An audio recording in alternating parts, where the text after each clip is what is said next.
Imagine breaking your leg far from any road, doctor, or stocked refrigerator. The hunt leaves at dawn, but this time you cannot follow. There is no ambulance coming, no hospital bed, and no paycheck covering the weeks ahead. What happens when your body can no longer do the work that once fed you? The obvious answer sounds brutal. You become a burden. In a dangerous world, that seems almost unavoidable. But is that really what happened? Some injuries lasted far longer than a single bad day. And that is where the survival story becomes much more complicated. Shanidar 1 changes the question, because this Neanderthal carried injuries that had reshaped everyday life long before death. His left eye region was badly damaged, and his right arm was severely impaired. One leg also showed problems that would have affected movement across uneven ground. His hearing appears to have been seriously reduced as well, adding another obstacle to coordinated group activity. None of this proves he never hunted again, but tracking animals, moving quickly, coordinating with others, and spotting danger would likely have become harder. Those limits matter because survival in a mobile group demanded more than simply staying conscious and breathing. Food still had to be found, carried, processed, and shared across the people moving with him. Distance still had to be covered as camps shifted and resources changed. Danger still had to be noticed early. Yet Shanidar 1 survived long enough for major injuries to heal and reshape his body. The remarkable part is not the wound itself. It is the time that came after. Long survival turns a damaged skeleton into a much larger social mystery. That mystery becomes even sharper at Liang Tebo in Borneo. There, archaeologists found a young person whose lower left leg had been deliberately amputated. The burial dates to roughly 31,000 years ago, deep within the late Pleistocene. Bone remodeling shows that the individual survived the procedure rather than dying soon afterward from the injury. More strikingly, survival continued for roughly 6 to 9 years beyond that dangerous event. That is the part that changes the scale of the problem. An amputation is dramatic in a skeleton, but recovery does not end when a wound closes.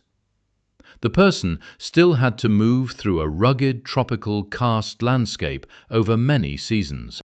Daily life would have required repeated adjustments to balance, movement, rest, and access to essential resources. The evidence does not reveal a prehistoric hospital, a specific anesthetic, or a named medicinal plant. It cannot tell us who performed every act of care during those years. But it does show that this was not a brief emergency followed by immediate death. The operation was only the beginning. Years of survival came afterward. That long interval makes support, adaptation, and repeated accommodation much harder to ignore. Keeping someone alive for years is a different challenge from getting them through one dangerous day. Food, movement, and ordinary daily needs now become part of the archaeological question. At Man Bac in northern Vietnam, that problem becomes harder to explain away. Burial 9 belonged to a young adult who lived with severe paralysis beginning in youth. The condition may have ranged from serious paraplegia to a form approaching quadriplegia. His upper body movement was probably limited as well. Even so, he survived with this condition for about a decade. That duration matters more than any diagnosis preserved in the skeleton. A person with such restrictions would likely have struggled to obtain food, water, and shelter independently. Moving position, staying clean, avoiding injury, and traveling with others could also require regular assistance. Archaeologists cannot watch those daily acts happen across the years. They can only reconstruct what sustained survival would have demanded from bodies, resources, and social arrangements. In this case, the list is difficult to make small. Someone likely had to bring essential resources within reach when he could not obtain them himself. Someone may have helped with movement, protection, hygiene, or other forms of basic physical care. Group routines may also have been adjusted around his limitations as conditions and camps changed.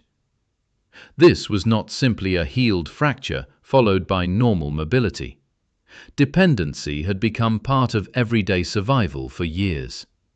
And that creates a tempting conclusion. If someone survived for years with severe impairment, care can seem obvious. Yet the evidence still requires one crucial distinction. That conclusion sounds persuasive until Dmanisi complicates it. At this site in Georgia, roughly 1.77 million years ago, an early hominin lived after losing nearly every tooth. The jaw showed that the tooth loss was not recent, but had happened well before death. This individual had survived for years with severely reduced chewing ability in a demanding foraging world. At first glance, the social explanation seems almost impossible to avoid. Someone must have softened meals, shared valuable food, and kept this vulnerable person alive. But the evidence does not force that comforting conclusion. Soft foods may have been available naturally without another person preparing them. Marrow, brains, and other soft tissues could also be accessed with stone tools and eaten with limited chewing. Other group members may indeed have helped as well. The problem is that the skeleton cannot tell us which explanation mattered most across those surviving years. Survival proves endurance. It does not automatically prove caregiving. That distinction matters because the most appealing explanation is not always the one the evidence can prove. The archaeological record demands more caution. A healed injury, missing teeth, or long survival can reveal what a body endured over time. They do not always reveal who carried food, shared shelter, or changed daily group routines around that person. Dmanisi, therefore, works best as a warning against certainty. The real question becomes harder. If bones rarely record the act of feeding, how can food sharing still enter the explanation? Food sharing offers one possible mechanism, but here the evidence changes form. Archaeologists cannot usually watch calories move from one prehistoric hand to another. Modern small-scale societies can still show why such transfers matter when injury interrupts normal work. Among Shiwiya forager horticulturalists, illness and injury sometimes reduced a person's ability to provide food independently. Provisioning from other people helped buffer those periods of temporary disability. Studies of the H of Paraguay reveal another version of the same logic. Intensive food sharing can spread the risk created by an unlucky hunt, illness, or temporary shortfall. In modern America, insurance spreads financial risk across people and time. Food sharing can buffer a different kind of risk, going hungry when your own body can no longer provide enough. If one hunter fails today, the entire cost does not have to land on one stomach. But this comparison has a hard limit. Shiwiya and HA behavior does not prove that Pleistocene communities followed identical rules. These societies are analogies, not living fossils. They show how shared food could keep an injury from becoming an immediate starvation problem. So, where might an injured person have obtained calories when normal provisioning became difficult? Shared meat, gathered foods, processed tissues, or other resources could potentially buffer that loss. The archaeological record rarely directly preserves the transfer itself. Still, food solves only one part of dependency, because staying fed does not automatically make an impaired person mobile or fully able to participate. Romito, too, pushes the idea of care in a different direction. This young woman lived more than 12,000 years ago in what is now Italy.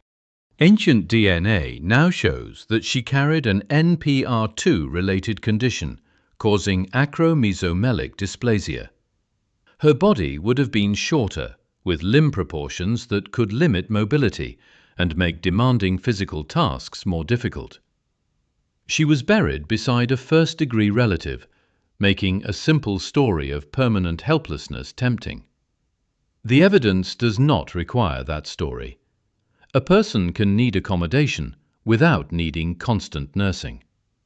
Reduced mobility can change which routes are practical, how quickly a group travels, or where activities happen. A slower route, a shorter move, or a different place to work could matter without making someone completely dependent. This is the quieter side of prehistoric care. Support does not always mean carrying someone, feeding them every meal, or treating an open wound. It can also mean making room for a different body within ordinary group life. That distinction matters because disability does not automatically erase contribution. Archaeology cannot tell us that Romito too became a toolmaker, teacher, caregiver, or storyteller. Assigning her any specific social role would replace missing evidence with imagination. What the skeleton and burial context allow is a narrower conclusion. She lived with those physical differences long enough for them to become part of ordinary life, rather than a brief crisis. Care, in that sense, may sometimes have meant accommodation before it meant dependence. And once care becomes that broad, archaeologists face a harder problem, deciding how much behavior bones can truly reveal. What can a skeleton actually prove about prehistoric care? Archaeologists begin with the body, not the story we want to tell. They identify disease, injury, healing, bone loss, and skeletal changes that developed over time. Then they ask how those conditions affected movement, feeding, balance, hearing, or other functions. Only after that comes the harder question of dependence. Shanidar shows long survival with multiple impairments, but not a named caregiver. Liang Tebo shows years of survival after amputation, but not the treatment routine. Bac shows severe disability that likely required assistance, but not every daily act. Dmanisi shows why even long survival can leave explanations open. And this is the central problem. Archaeologists can see the damaged body, but not the hands that may have helped it. Healing can reveal duration, while bone remodeling can show that an injury was not immediately fatal. Functional limitation can suggest when independent survival became difficult. But bones rarely preserve who carried water, divided meat, cleaned wounds, or changed travel plans. They rarely reveal why help was given, whether from attachment, obligation, reciprocity, or simple group necessity. Those motives disappeared with the people themselves. That is why the argument has to be built one layer at a time. First comes diagnosis, then functional impact, then the likelihood of assistance, and only afterward the social meaning. Skip those layers and evidence quickly turns into a comforting story. Respect them, and a quieter pattern still remains visible. Across several cases, some bodies survived conditions that would have changed how individuals interacted with the people around them. That shifts the question from isolated injuries toward how groups organized life around vulnerability. Seen separately, each skeleton tells an incomplete story. Together, they reveal something much larger about survival. Shanidar shows long survival despite serious impairment, while Liang Tebo shows years of altered mobility after a major procedure. Bac pushes the evidence further towards sustained dependence on other people. Dmanisi warns that survival alone does not prove direct care, while Romito too shows that support could mean accommodation instead. None of these cases creates a universal rule for prehistoric humans. They come from different places and periods, yet together they weaken one simple picture of survival. Adults did not necessarily function as isolated producers who either provided for themselves or disappeared. In at least some communities, risk could be spread through provisioning, adjusted movement, or redistributed daily work. Food might move towards someone who could not obtain enough alone. Group routines could also bend around a body moving at a different pace. At that point, care becomes more than treatment. It becomes part of how the group organizes survival. The evidence still cannot prove every act came from compassion, or every injured person received support. Some injured people likely died before assistance could change the outcome, while others may have survived with little help. But repeated cases of people living for years with serious impairment make the rugged lone survivor model increasingly incomplete. Cooperation did not erase vulnerability. It changed who had to absorb its cost over many months, seasons, or longer periods. Survival could sometimes be distributed across relationships rather than carried by one body alone. And that may be the deeper mistake. Assuming someone who could no longer hunt had also stopped being part of the survival system. Ancient humans did not always survive because injured people recovered enough to hunt. Some may have survived longer because food, assistance, and daily burdens could be shared.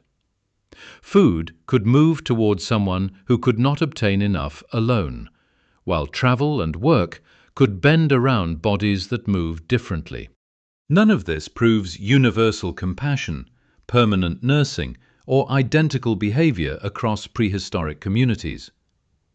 Archaeology rarely preserves motives clearly, but it does preserve damaged bodies that sometimes kept living for years. Those years matter because they show injury did not always end a person's place within the group. When someone could no longer hunt, the archaeological story was not necessarily over. Their place within the group may have depended on more than hunting ability alone. Whatever else they contributed to group life could vanish without leaving any trace on their bones. The real unit of survival may sometimes have been the group around the hunter, not the hunter alone.